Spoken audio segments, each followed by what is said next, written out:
আজকে সারা দেশে এবং বিদেশে একটি গুরুত্বপূর্ণ আলোচনার বিষয় হচ্ছে যুক্তরাজ্য সফররত ডক্টর ইউনূস, অন্তর্বর্তী সরকারের প্রধান জঙ্গি ইউনূস যুক্তরাজ্য আওয়ামী লীগের নেতৃত্বে আওয়ামী লীগ নেতাকর্মীদের ব্যাপক প্রতিরোধের সম্মুখীন হয়েছেন। তাকে সেই প্রতিরোধের মুখে হোটেলের পিছনের দরজা দিয়ে হোটেলে ঢুকতে হয়েছে। অন্যদিকে তাকে স্বাগত জানানোর জন্য লন্ডনের কিছু মানুষ আলতাপালি পার্কে জমায়েত হওয়ার ডাক দিয়েছিল। জমায়েত হয়েছে কিনা, কতটুকু হয়েছে জানি না, এবং সেটাকে সফল করার জন্য পাকিস্তানি বেজন্মা পিনাকি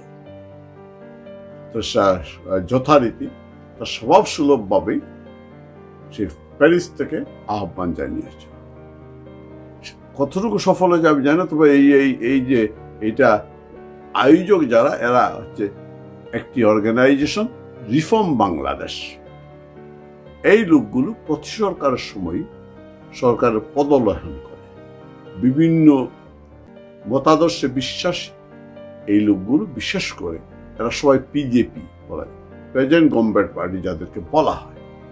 বাংলাদেশের যে গভর্নমেন্টই আর সরকারি থাকুক তার পদলেহন করে এবং তার পক্ষে দাঁড়ায়। এদের চরিত্রটাই এরকম, শুধু এদের কমিউনিটিতে তাদের তেমন কোনো গ্রহণযোগ্যতা নেই। আসি মূল আলোচনায়। কেন যুক্তরাজ্য আওয়ামী লীগ এই প্রতিরোধের আহ্বান করেছিল? আমরা সবাই জানি একটি অবৈধ সরকারি নিউজ, এবং সে যুক্তরাজ্যে আসছে। সে আওয়ামী লীগের কার্যক্রম নিষিদ্ধ করেছে, বেআইনি ক্ষমতা দখল করেছে। সুতরাং এইখানে যেখানে ইউনূস যাবে সেখানেই প্রতিরোধ করা হবে। সেই দৃষ্টিকোণ থেকে, সেই লক্ষ্য থেকে কিন্তু এটা করা হয়েছে। যুক্তরাজ্য আওয়ামী লীগের নেতাকর্মীরা, আপনারা যদি ইতিহাস দেখি, এর আগে বহুবার যখন জিয়াউর রহমান ক্ষমতায় ছিল, এরশাদ ছিল, সেই সময়ে সকল অবৈধ সরকার যারা এসেছে, যারা সামরিক স্বৈরশাসক, তাদেরকে প্রতিরোধ করার চেষ্টা করেছে, কালো পতাকা দেখিয়েছে এবং বিভিন্নভাবে বিক্ষোভ প্রদর্শন করেছে। এইবারও তার ব্যতিক্রম হয়নি, কারণ ইউনূস জবরদখলকারী সরকার, এবং সে নিজেই স্বীকার করেছে মেট্রিকুলাস প্ল্যান করে, ষড়যন্ত্র করে আমেরিকার সাথে, পশ্চিমাদের সাথে ক্ষমতাটা নিয়েছে। এবং তাকে যারা মদত দিয়েছে, যারা সব সমর্থন করে যাচ্ছে, সবাই বেশিরভাগই মুক্তিযুদ্ধ বিরোধী শক্তি এই মুহূর্তে। এবং ইউনূস আমাদের মুক্তিযুদ্ধের সকল চেতনা এবং সকল ইতিহাস মুছে দিতে চায়। সে নিজেই বলছে রিসেট বাটন সেট টিপে দিয়েছে। ইউনূসের আওয়ামী লীগের নেতাকর্মীরা যুক্তরাজ্যে যারা আছেন, বিশেষ করে লন্ডনে এবং আশেপাশের শহরগুলোতে, সবাই মূলত রাতেই কাজ করেন। অনেকে, বেশিরভাগই রেস্টুরেন্টে কাজ করেন, সেটা আমাদের।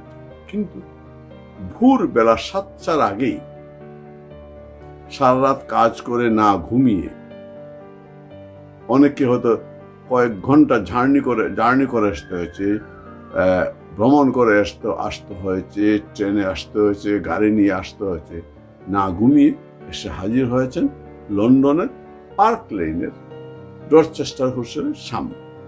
এবং এটা ইউনূস যতদিন থাকবে লন্ডনে, সেই প্রতিবাদটা চলতে থাকবে। কতটুকু ডেডিকেশন থাকলে পরে দলের প্রতি এবং বঙ্গবন্ধু মুক্তিযুদ্ধের প্রতি কতটুকু অঙ্গীকার থাকলে পরে, এত কষ্ট করে সারা রাত কাজ করার পরেও সকাল 7টার সময় শত শত নেতাকর্মী এসে উপস্থিত হয়। এখান থেকে প্রমাণ হয় আওয়ামী লীগ যখন সরকারে ছিল তখন এত মানুষ সেইভাবে এসে এত পদার করত। আজকে যারা আসছে তারা কিন্তু সরকারের সময়ও কিন্তু তেমন কোনো কর্মসূচিতে আসতো না। হ্যাঁ, যখনই বঙ্গবন্ধু কন্যা আসতেন তখন সবাই আসতো, বঙ্গবন্ধু কন্যার জন্য আসতো। যে দলের এত ডেডিকেটেড কর্মী, আমি কয়েকদিন আগে বলেছি যে সারা বাংলাদেশে এত নির্যাতনের পর, এত অত্যাচার নির্যাতনের, হত্যা গুমের খুনের পরেও, মব জাস্টিসের পরেও আওয়ামী লীগের নেতা কর্মী একটু ভেঙে পড়ে মস্কায়। তারা কিন্তু সাহস করে এবং বুকে বল নিয়ে প্রতিরোধ চেষ্টা করে যাচ্ছে, মিছিল করছে, জেলে যাচ্ছে। প্রবাসী শুধু লন্ডনে না, ইউরোপেও বিভিন্ন জায়গায়। লন্ডনে প্রতিরোধ হয়েছে। আমরা যতটুকু জানি গত সেপ্টেম্বরে ইউনূস যখন নিউ ইয়র্ক গিয়েছিল, সেইখানেও আওয়ামী লীগের নেতা প্রবাসীরা প্রতিরোধ করেছিল। ওই সময় তাকে ভীষণ দরজা দিয়ে এয়ারপোর্ট থেকে বের হয়ে যেতে হয়েছে। লন্ডন হয়েছে ইউরোপ, অর্থাৎ ইউনূস যে দেশে যাবে সেই দেশেই তাকে প্রতিরোধ করা হবে যেন সম্ভব। এই হচ্ছে আওয়ামী লীগের নেতা কর্মীদের ডেডিকেশন। কারণ বঙ্গবন্ধুকে যারা ইউনূস অপমান করেছে, মুক্তিযুদ্ধকে অপমান করেছে, আওয়ামী লীগকে বেআইনিভাবে নিষিদ্ধ করে যে দলটি নেতৃত্বে দেশটি সৃষ্টি হয়েছে, যে দেশের ক্ষমতায় বসে ইউনূস আজকে তার সঙ্গ পঙ্গদের নিয়ে লুটপাট করছে। সুতরাং ইউনূস যেখানেই যাবে, ইউনূস সেখানেই প্রতিরোধ। তাকে কালো পতাকা দেখানো হয়েছে, জুতা মারা হয়েছে, সুচটানো হয়েছে, যত ধরনের সম্ভব। আজ তাই আমি যুক্তরাজ্য আওয়ামী লীগের নেতা কর্মীদেরকে স্যালুট জানাতে চাই, স্যালুট জানাতে চাই। এত কষ্ট করে এসব প্রতিরোধ, এবং তা আমি জানি 4 দিন ওইখানে অবস্থান প্রতিরোধ করতে। ইউনূসের সবাই যে লন্ডন যুক্তরাজ্য সফর, আরেকটি কারণে আলোচনার মধ্যে এখন এসেছে। এইমাত্র আমি একটি নিউজ পড়লাম যে তারেকের সাথে ইউনূসের একটা বৈঠক মোটামুটি নির্দিষ্ট হয়ে আছে এবং 13 তারিখে হবে। সেটা বিএনপির পক্ষ থেকে জানানো হয়েছে এবং সেটা সবাই কিন্তু একটা কানাঘুষো ছিল। তারেক এবং ইউনূসের মধ্যে একটা বৈঠক হবে। আমি আমার একটা কন্টেন্টে আগেও সেটা বলেছি। কারণ হচ্ছে ইউনূস এবং বিএনপির মধ্যে একটা দূরত্ব সৃষ্টি হয়েছে, কিছুটা হলো নির্বাচনকে কেন্দ্র।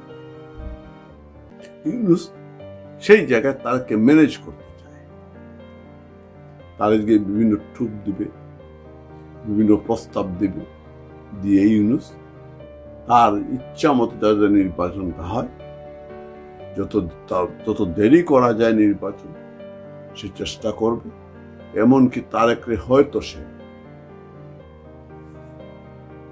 এমনও প্রস্তাব দিতে পারে সে প্রেসিডেন্ট, তারেক প্রধানমন্ত্রী, এবং তারেকের যে মামলা, এই গ্রেনেড হামলায় 21 আগস্টে গ্রেনেড হামলার যে মামলা সরকার আপিলের অনুমতি পেয়েছে, সেটা হয়তো সে গ্যারান্টি দিবে যে আপিল করবে না এবং তারেক দেশে যেতে পারবে। তবে বিএনপিকে ইউনূসের মতো যেভাবে চাচ্ছে সেই ব্যাপারটা নির্বাচন করতে দিতে হবে, কোনো বাধা দিতে পারবে। এবং যে জুলাই সনদ যেটা করতে চাচ্ছে, অর্থাৎ জুলাই সনদ করে বাংলাদেশের মুক্তিযুদ্ধের মাধ্যমে অর্জিত যে সংবিধান, আমাদের সংবিধানকে যে বাতিল করার চেষ্টা করছে জুলাই সনদ ফাঁস করানোর জন্য, জুলাই সনদে যাতে বিএনপি সম্মতি দেয়, সেই জন্য ইউনূস তারেককে চেষ্টা করবে। আমার ধারণা তারেক ইউনূসের প্রস্তাবে রাজি হয়ে যাবে, ইউনূসের প্রস্তাবে তারেক রাজি হয়ে যাবে। কারণ তারেক হচ্ছে একটি মেরুদণ্ডহীন প্রাণী নেতৃত্ব বিএনপি। সবাই ভালো থাকবেন, সুস্থ থাকবেন। জয় বাংলা, জয় বাংলা।